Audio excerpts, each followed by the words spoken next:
ओम शांति। दीदी बोले तारीख है 12/9/2022। मिठा मिठा शिव बाबा चवंता मीठे मीठे बार असांजो नंबर 1 दुश्मन आहे रावण, जेते ज्ञान और योग बल सां जीत पाइणी।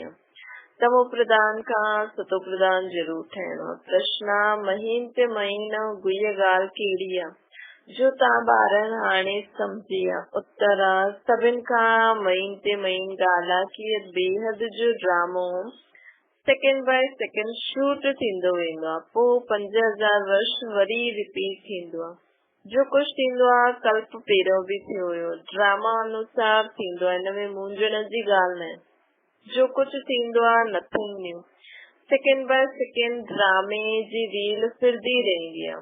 पुरानो मिटंदो वेंदो आहे, नयो भरंदो वेंदो आहे। असां पाठ वॼाईंदा आहियूं, उहो ई शूट थींदो वेंदो आहे। अहिड़ी गुय ॻाल्हियूं ॿियो कोई सम्झी न सघे।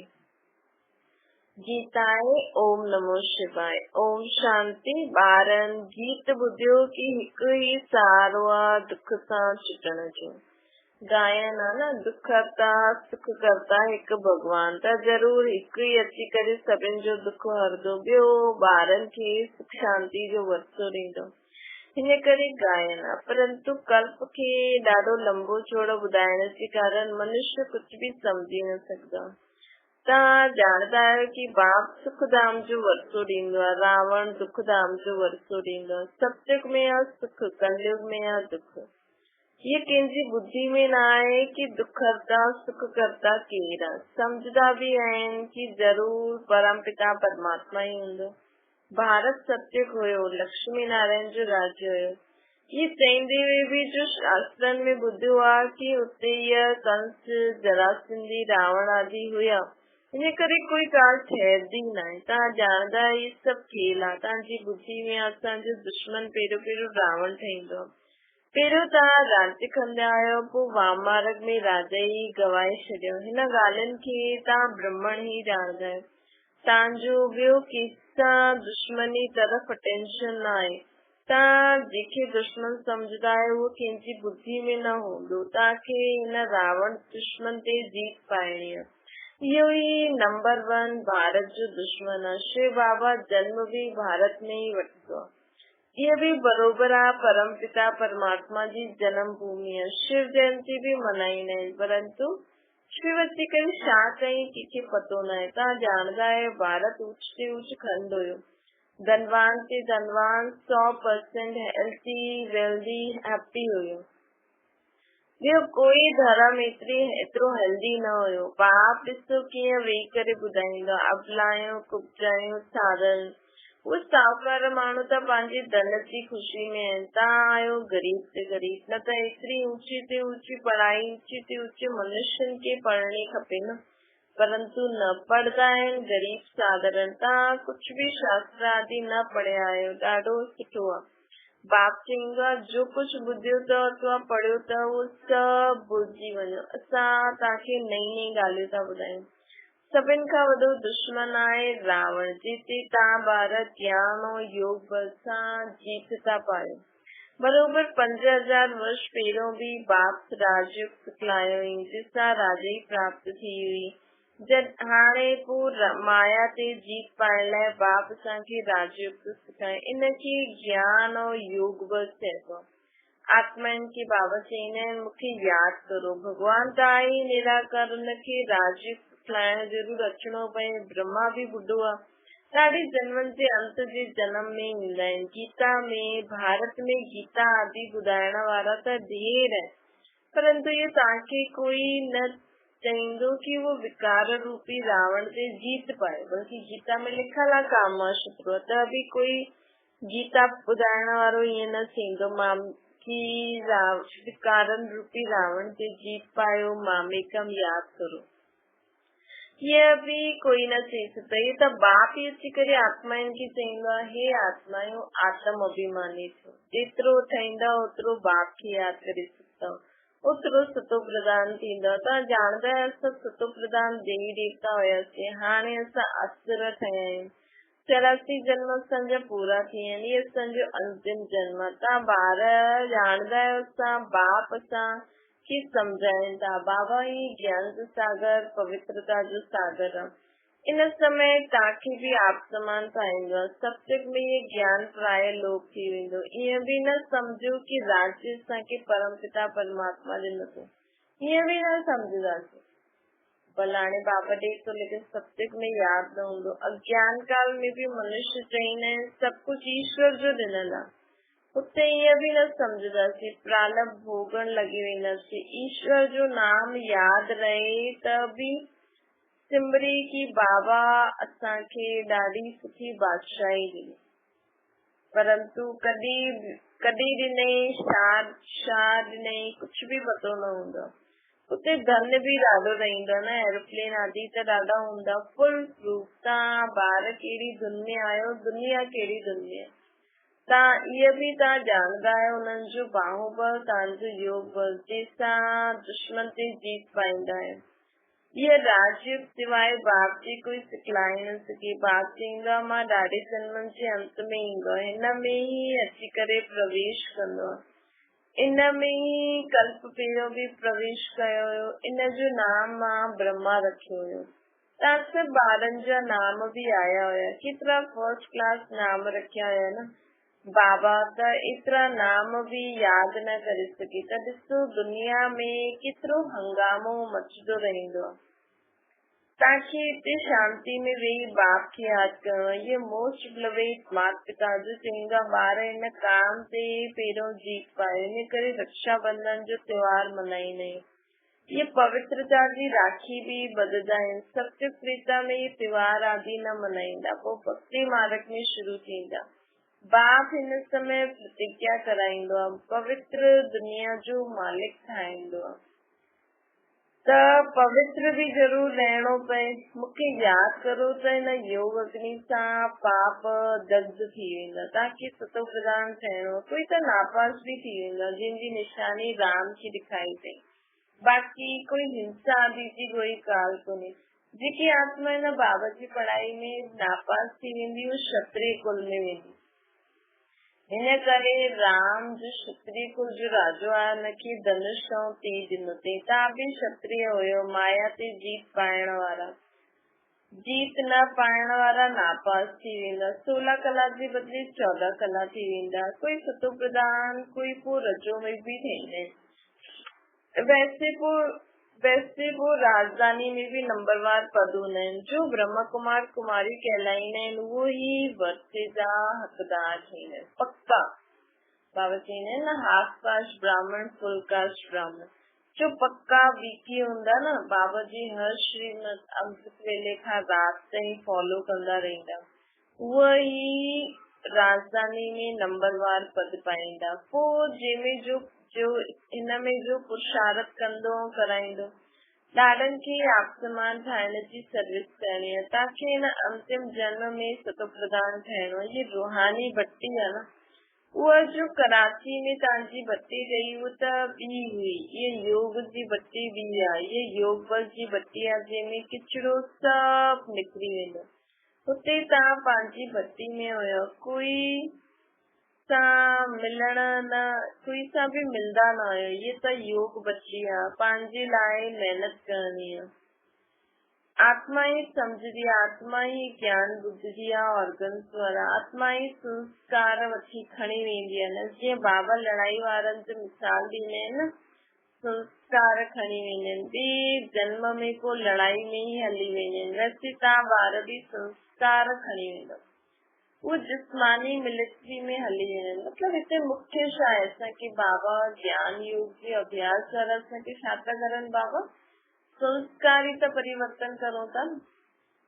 उथण वेहण, खाइण पीअण, संबंध में अचण, त उहो असांजो संस्कार परिवर्तन था थियनि। त संस्कार खणी वेंदासीं। ज्ञान त हिते भुलिजी वेंदासीं, बाबा खे बि भुलिजी वेंदासीं।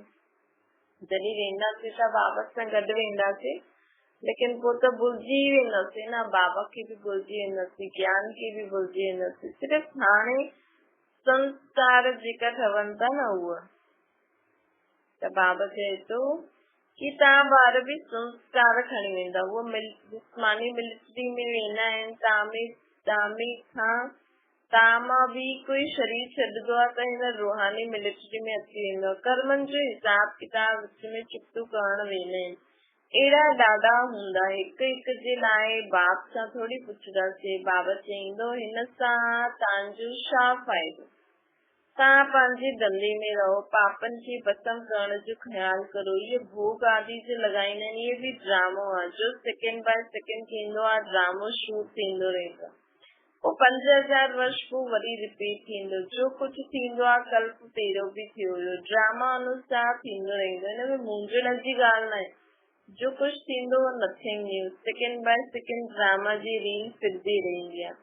पुरानो मिटंदो वेंदो आहे, नयो भरंदो वेंदो आहे। असां पाठ वॼाईंदा वेंदा आहियूं। हाणे बि ॾिसो कलयुग जो, द्वापर कलयुग जी जेकी बि हुयूं सभु मिटनि थियूं न, ऐं नयो सत्युग जो पाठ भरिजे थो। पोइ वापसि उहो जेको बि हूंदो द्वापर कलयुग जो पोइ इमर्ज थी वेंदो। जॾहिं इहो मिटी वेंदो त बाबा चए थो पोइ 5000 वर्ष पोइ वापसि रिपीट थींदो। जो कुझु थींदो आहे कल्प पहिरियों बि थियो हुयो, ड्रामा अनुसार थींदो रहंदो आहे। हिन में मुंझण जी ॻाल्हि न आहे, जो कुझु थींदो आहे nothing new. Second by second drama जी रील फिरदी रहंदी आहे। पुराणो मिटंदो वेंदो आहे, नयो भरजंदो वेंदो आहे। असां पाठ वॼाईंदा वेंदा आहियूं, उहो पोइ शूट थींदो रहंदो आहे। इहे महीनी ॻाल्हियूं कोई शास्त्रनि में न आहे। तव्हां ॿारनि खे पहिरियों इहो निश्चय करणो आहे कि बाप स्वर्ग जी स्थापना करण वारो। बरोबर भारत खे बाप खां स्वर्ग जो वरसो मिलियो हुयो। पोइ हुन गवाइश खे सम्झाइणो पए, हार ऐं जीत जो खेल, माया ते हारे हार। मनुष्य माया धन खे सम्झंदो आहे। वास्तव में माया पंज विकारनि खे चइबो आहे। कोई वटि धन हूंदो आहे त चईंदा हिननि वटि माया ॾाढी आहे। इहे बि कंहिंखे पतो न आहे। हाणे काथे प्रकृति काथे माया, अलॻि अलॻि अर्थ आहिनि। मैगज़ीन में बि लिखी सघंदा आहियो कि भारतवासियुनि जो नंबर 1 दुश्मन इहे रावण आहे, जंहिंसां दुर्गति खे पाया आहिनि। रावण राज्य शुरू थियण सां भक्ति शुरू थींदी आहे। ब्रह्मा जी राति में भक्ति मार्ग में धक्का खाइणा पवंदा आहिनि। ब्रह्मा जो ॾींहुं चढ़ती कला, ब्रह्मा जी राति चढ़ती कला। हाणे बाप चए थो हिन माया रावण ते जीत पाइणी आहे। बाप श्रीमत ॾींदो आहे श्रेष्ठ ठहिण लाइ। लाडला ॿार मुंहिंजे बाप खे यादि करो। विक्रमाजीत थियणो आहे, ॿियो कोई उपाय न आहे। तव्हां ॿारनि खे भक्ति मार्ग में धक्का सां छुड़ाइणो। बाबा चए भक्ति मार्ग जे धक्कनि सां छुड़ाईंदा आहिनि। हाणे राति पूरी थी, प्रभाती थी। ॾींहुं माना सुख, राति माना दुख। इहे सुख दुख जो खेल आहे। बाप सभु राज ॿुधाए करे तव्हांजी प्रकारदर्शी ठाहींदा आहिनि। हाणे जो जेतिरो पुरुषार्थ करे बीज ऐं झाड़ खे ॼाणणो आहे। बाप चए थो ॿार हाणे टाइम थोरो आहे, ॻायल बि आहे न, हिकु घड़ी अधु घड़ी तव्हां बाप खे यादि करण लॻी वञो, पोइ चार्ट वधंदो वेंदो। मतिलबु धीरे धीरे धीरे असांजी उहा स्थिति ठहींदी। ॾिसंदा आहिनि कि असां श्रीमत ते बाबा खे केतिरो यादि कंदा आहियूं। ॾिसबो आहे चार्ट धीरे धीरे धीरे वधंदो वेंदो।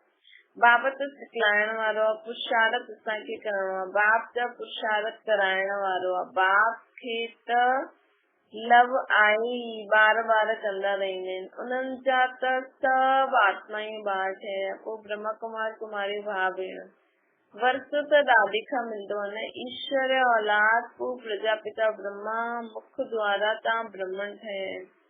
पोइ देवता वरण में ईंदा। क्लियर आहे न। आत्मा सम्झदी आहे शिव बाबा असांजो बाप आहे। मां स्टार आहे त मुंहिंजो बाप बि स्टार आहे। आत्मा कोई नंढी वॾी थोरी थींदी आहे। बाबा बि स्टार परंतु सुप्रीम। असां उन्हनि जा ॿार आहियूं, असांजो फादर आहे। एतिरी नंढी सी आत्मा में सॼो ज्ञान। बाक़ी ईअं न ईश्वर में कोई अहिड़ी शक्ति आहे जो दीवार तोड़े छॾे। बाप चईंदो आहे मां ईंदो ई आहियां तव्हांखे वरी का राज्य सिखलाइण। बाप ॿारनि जो ओबीडियंट सर्वेंट आहे न। लौकिक में बि बाप ॿारनि जे ते बलि चढ़ंदो आहे त वॾो केरु, ॿार या बाप? बाप सभु कुझु ॿारनि खे ॾींदो आहे। पोइ बि ॿार नंढो आहे, इन करे विगार रखणो खपे। पर बाबा हाणे असांखे चवनि था कि मुंहिंजा ॿार त विश्व जा मालिक ठहींदा, मां त न ठहींदमि। तभी ये ना कि असां वॾा बाबा नंढ न, असां त ॿियो ई कीर्ति कला शुरू थी वेंदी न। बाबा जी तो सदा ही हिकु रस कल, बाबा तो सदा ही एवर प्योर आहे। लेकिन असां भली ईंदासीं बाबा खे वॾो कराइण लाइ चईंदा आहिनि, त बि बाबा चईंदा आहिनि ॾिसो बाप ॿारनि खे सभु कुझु ॾींदो आहे, लेकिन कहलाईंदो त बाप वॾो आहे न, त रिगार्ड रखिणो खपे न बाप जो।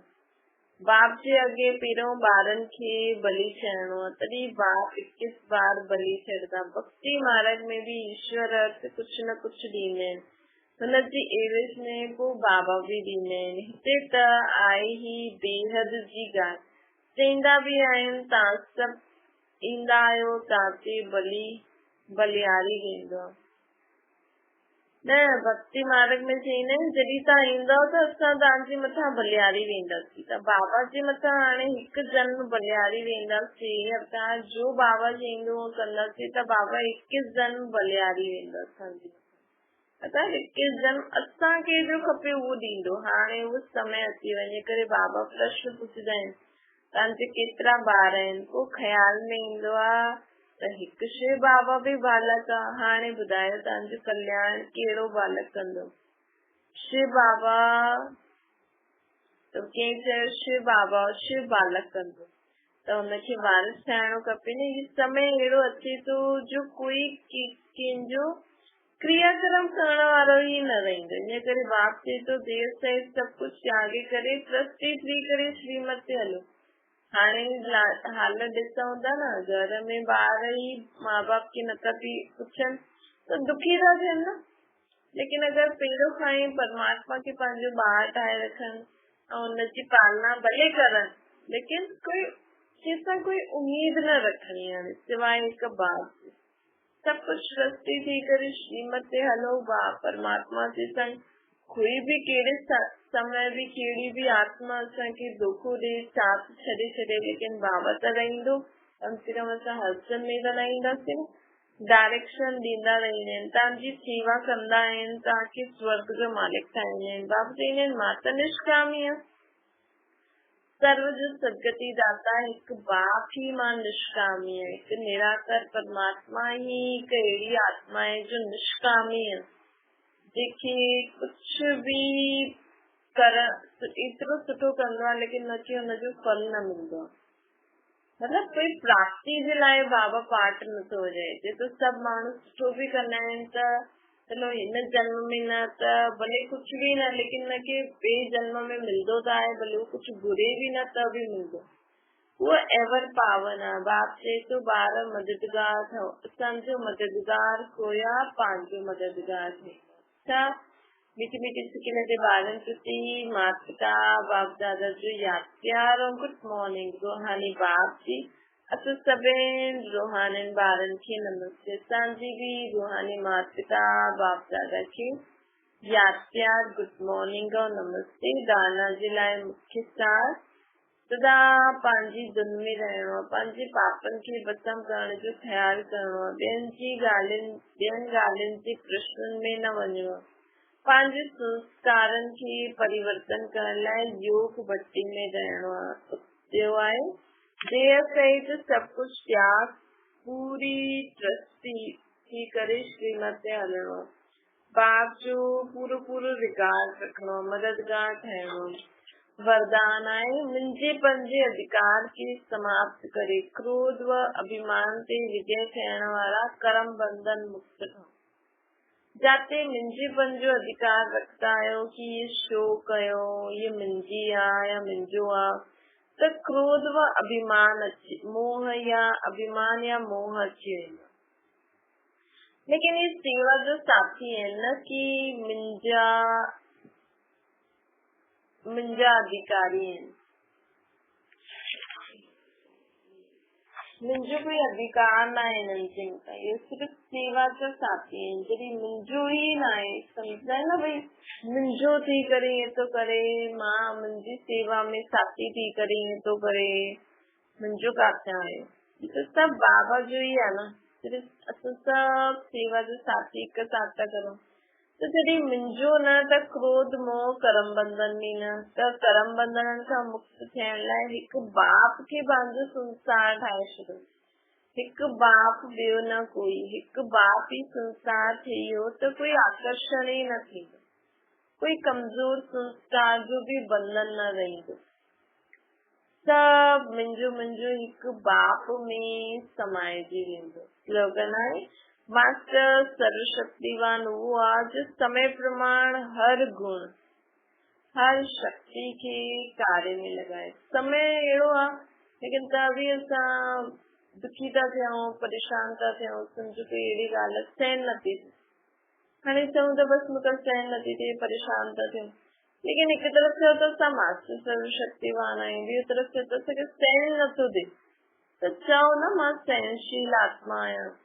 सहन शक्ति जो आह्वान करो, ये सहन शक्ति अच्छी ये कार्य सफल कराए, तो आपे ही वो कार्य सफल कराने लाइ अची वेंदी। अच्छा, ओम शांति।